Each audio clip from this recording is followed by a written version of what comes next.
Hi, naimbag nga aldaw tayo manan, kabayan. Maayong bundag. Welcome back po sa Nanay's Legacies channel. This episode will be the part 2 of the US tourist visa approved. If you happen to watch the first part, which is the US tourist visa approved, na-mention ko doon yung mga requirements na kailangan natin for online application, which is the passport, which is valid for 6 months, ID picture, and a payment of $160. So, that's the only first requirements. So, during the interview time, kailangan natin, sinabi ko doon sa first part, kailangan natin dalhin ang ating passport ulit, and then our payment, and our online non-immigrant visa application, DS-160, and our confirmation, appointment confirmation. So, that's it. Hindi pa rin natatapos dyan. So, hahanapan din tayo uli ng ID picture. But be sure na yung ID picture ninyo ay yung recent. Kasi kagaya ng nangyari sa akin. So, I have this ID picture na mahaba pa yung buhok ko. And dahil sa gusto mo nga maging maganda ka doon sa interview, so I cut my hair, which is wrong. Kaya pagdating ko doon, mali yung aking ID. I need to change it.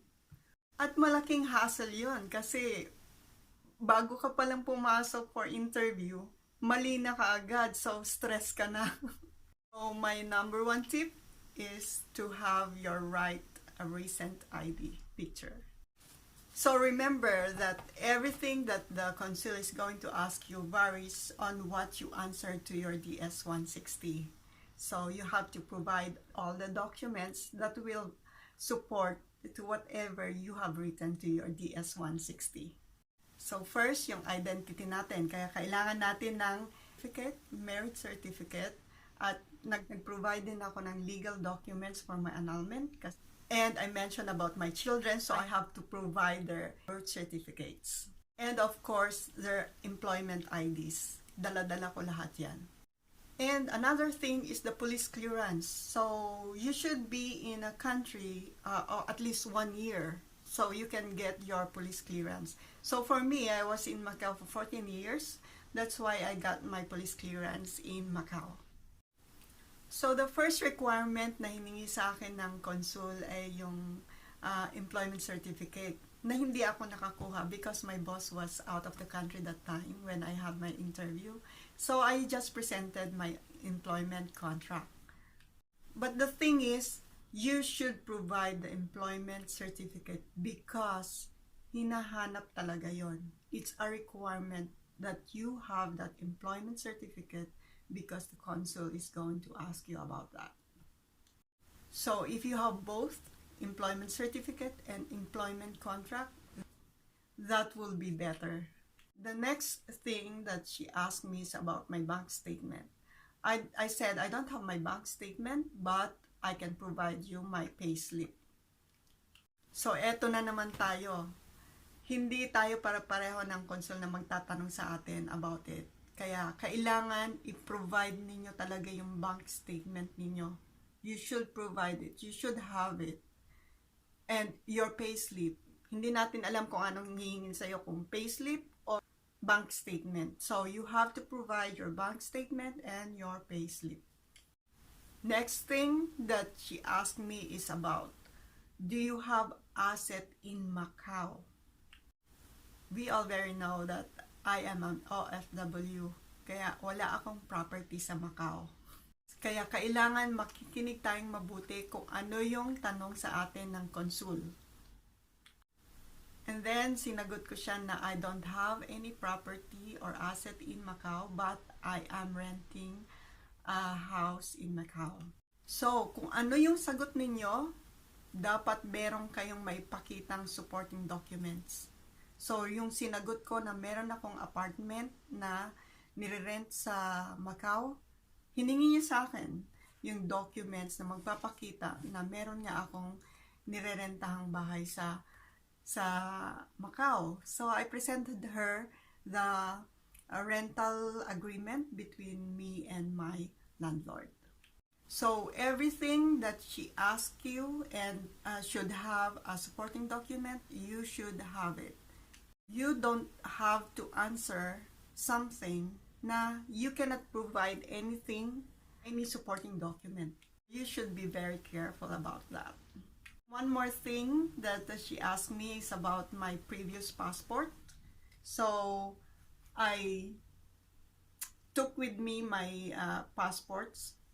Kasi itong mga passport na to ang magiging supporting documents natin sa mga previous travels natin, kung saan-saan country na tayo nakarating. So, wag ninyong kakalimutan na dalhin yung mga luma na nating passport. Kailangan dito sa ating interview. Then, if you have any relatives in the US, say I have my daughter in the US, so I provided the employment contract of my daughter and her employment ID. And about my fiance, I provided the income tax statement, bank statement, ID as a US citizen, and his employment certificate. So I think that's all that they asked me. I'm just speaking to my experience. I don't know for the others. You can find out the other requirements to other YouTube channels and Google. You can explore. I just want to answer one of the question of my viewer. She's Annalisa's Kitchen. She said she has a relative in Macau and she wants her to apply also in Hong Kong, going to the US. So she asked me about how much time will it take to have the US visa. So I want to be in detail about it. I want to answer your question, Annalisa. So shout out to you. So September 20, I completed my online application and submitted to USCIS. September 24, the USCIS addressed me to pay already my application. After they received my payment, they send me 3 months of calendar to choose from what date do I want to have my interview. It was stated there that my first available interview can be on September 28. So it means in the span of 8 days, you can have already your US visa. From the time of September 20 until September 28. So that's only 8 days. But then for me, that is too soon. I'm not prepared for that because I need to prepare all the documents that I needed for my interview. So I chose October 24. From the time that I got my confirmation, September 27, I already started to furnish all my documents. And at that time, I should prepare myself emotionally, physically, and mentally. At least I have my time for myself to be ready for everything. So that's all. I hope I answered your question, Annalisa. So thank you so much for watching my video. Para sa last na tip, kailangan alam ninyo kung ano yung mga sinulat ninyo sa DS-160 ninyo. Nang sa ganon, magiging confident kayo na masasagot ninyo lahat ng tanong ng konsul. And one last thing, be honest. You should be honest and be yourself. Huwag kayong magsasabi na meron kayong ganito tapos wala kayong may provide na supporting documents.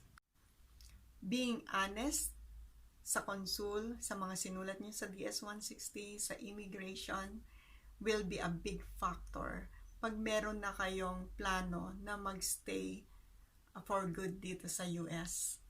And that's all guys. Sana makatulong itong video ito sa mga mag-a-apply ng visa sa US. Meron kayong mga relatives or friends na please share my video.